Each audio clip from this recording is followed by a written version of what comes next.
manly projects. Like and subscribe. Hi guys, welcome back to the channel. Today I thought I'd do a little update video on the Honda Pan European, the ST1300, around some of the upgrades that I'm planning to do. So I ordered a few parts, some bits have come in, so I thought I'd show you what I've ordered and then we'll show you getting them on the bike and fitted to the bike. So not sponsored for any of this stuff, by the way, just thought I'd put that out there. But I've come across this company, they're called Hill Tech. If anybody's used them, comment down below, let us know your thoughts, what you think. It'd be really good to understand as well. But first thing I've gone for is this. This is called, I don't even can see that, Brake Light Pro. So this is a programmable brake light flasher. So the idea of this is that you can add this on the bike. It's got 10 programmable brake light patterns. That's that. I've installed one before, but why not? Seeing as I was on the website, thought I'd order that. The other thing that I've gone for is this little unit here. It's called a Thunderbox. This is basically designed. It's basically like a fused relay, but the idea of it is you can connect that onto the battery, connect it onto Ignition Live. I'm assuming. I'm not read the instructions yet. You can run accessories from that rather than cutting into your wiring loom and messing around with fused connections. This will do it all for you. So basically, as soon as you turn on ignition, this will turn on any of them accessories and devices. That's the Thunderbox. On top of that, gone for a USB like lead as well. That will give me a USB charger to be able to charge the phone or device that I decide. Thinking of try and put that in a glove box or something like that. So the things that I've got there. Then I've gone for this. This is, I'll put a link in the description to this. Got this on AliExpress, so I don't know what it's going to be like. Haven't got a clue, right? So this could be the worst thing or the best thing, don't really know. See some others on Amazon, looked exactly the same. Amazon, you was talking 200 and something odd quid, 250, something like that for this sort of device. Found it on AliExpress, I think 80 quid. So bargain, really. Let's show you what you've got. So basically, it's just like having a mobile phone, but it's fully waterproof, fully connected, that can be on the bike. So what this will give you is this gives you the Apple Play. So that's the device. There you go. Got a few connections obviously in there. So we've got obviously the power connection. There's a controller, obviously, the connection that can go to having a handlebar controller.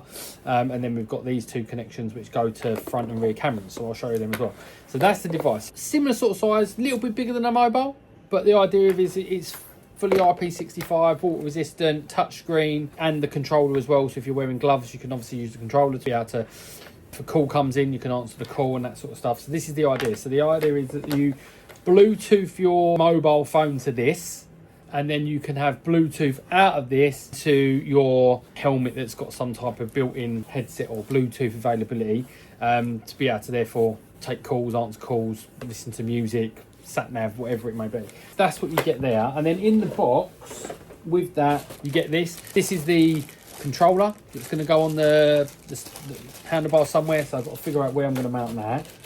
Then we've got cameras. So there's your cameras. So you can see that there. But they're the cameras. So not too big, not too bad. You get a couple of cameras in the box. Got some instructions in the box. Wiring to wire it up. And then some mounting brackets and some bits like that. And then on top of that, we've got the added bit. This was an add-on, so I added these on. These are the TPMS, so tyre pressure monitoring. So apparently this can do tyre pressure monitoring via these little valve caps. So somehow, obviously, they'll screw on. Must obviously send that pressure PSI back to the device and can tell you what your tyre pressures are. So that might be good. We'll obviously see how we get on with that. So that's that, really. So what we're going to do is, obviously, I'm going to try and fit this onto the existing mount that I've got on the bike. It already had the bike quip handlebars, and it had a ball type connector, and my plan is to try and fit this connector to the back of this. So that's my plan, so that somehow it's going to sit on there or something like that. So we'll figure that out and do something. We'll get that mounted to the bike and then try and see if we can get it all wired up. So that's what I'll do. Let's get on with that now then.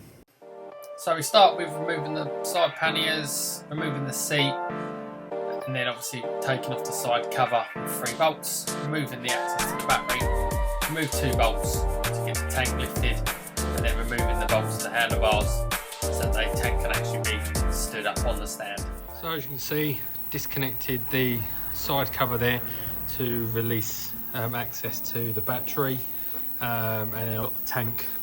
Had to remove the bars to get the tank propped up, so I can obviously get access under here to run the cables up so we can get our GPS system mounted up there.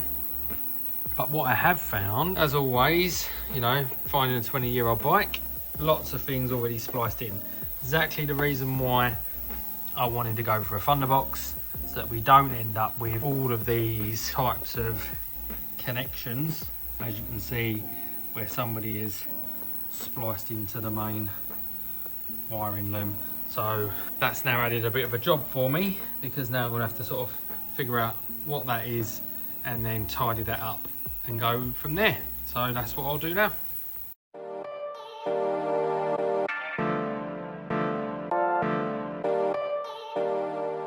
So most of the connections that you can see here are actually related to the alarm system, which actually doesn't work. So that may be something that we'll look to remove from the bike at some point. Also, I have found a connection that was connected into the live, which I think was running up to other USB ports that have been running. So I'm going to sort of redo them and connect them back into the new Thunderbox. So let's look to get that done now. So removing the connection for the old USB and making good our connections there on the wiring, then installing the Thunderbox back through to the battery, testing the connection to make sure that works. Removal of the top box mount so that we can get the rear camera mounted and run through to the front of the bike. Then we're going to install the Brake Light Pro and get that set up, and then running that up to the top of the bike. Installing the front camera now, final testing and checks. There we go then. We've got the Thunderbox wired in there, and then next to that is the Brake Light Pro device. As you can see, wired down. I need to tidy all this up a little bit, but that's all in. So then running up from under here, we've now put that camera at the back. So we've got that sort of mounted up behind there, so that's quite nice, sort of hidden away once it's under the top box. And then coming around to the front, we've got the camera mounted up underneath there, again nicely hidden away, so that's going to look nice. So we'll try to get back together now, and then we'll take you over everything and get tidied up and take you through the setup of the device. So we start by sort of getting the tank back connected, fitted in, getting the bars back on, mounting the unit and the handlebar to the controller. Now going to sort of tape up, make good all the connections, connecting the USB device as well as we go. Making good there. Fitting back the rear tail protection for the top box. Fitting the top box, side panniers, seat. There we go, all back together, so looking nice. Obviously we'll just get a quick, see if this starts up. This should only come on when the bike is running, so therefore it's not draining battery. So let's have a check to see if that works. So turn the bike on, get the bike started.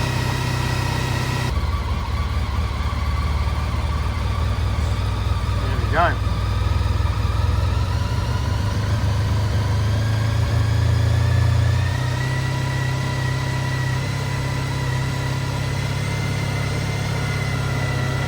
card. So we're going to need to format or replace the card. There we go. Apple Carplay seems to be working there, which is good.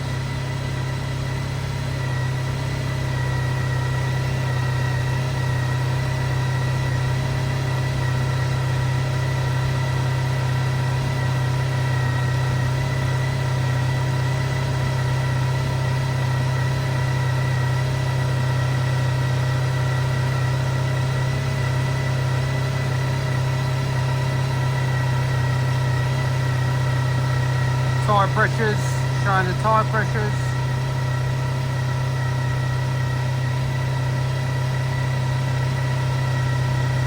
Front camera, rear camera. good. CarPlay, Google Maps,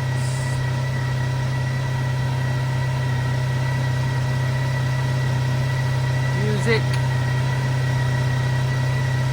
phone calls. Well, there you go. That seems to be good. Hopefully that should shut off now if the bike has then been turned off. Let's see if it does. Perfect.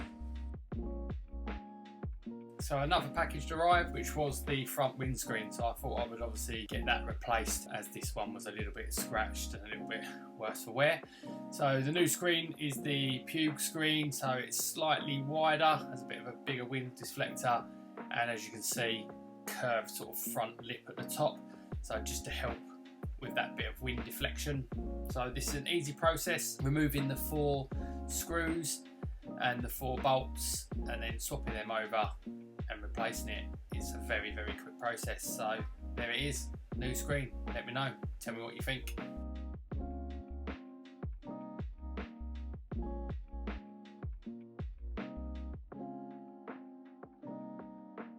Well, thanks for watching. Hope you enjoyed the video. I sure enjoyed making this one. Stay tuned to see what we've got coming up next for the ST1300. All I'll say is dashboard.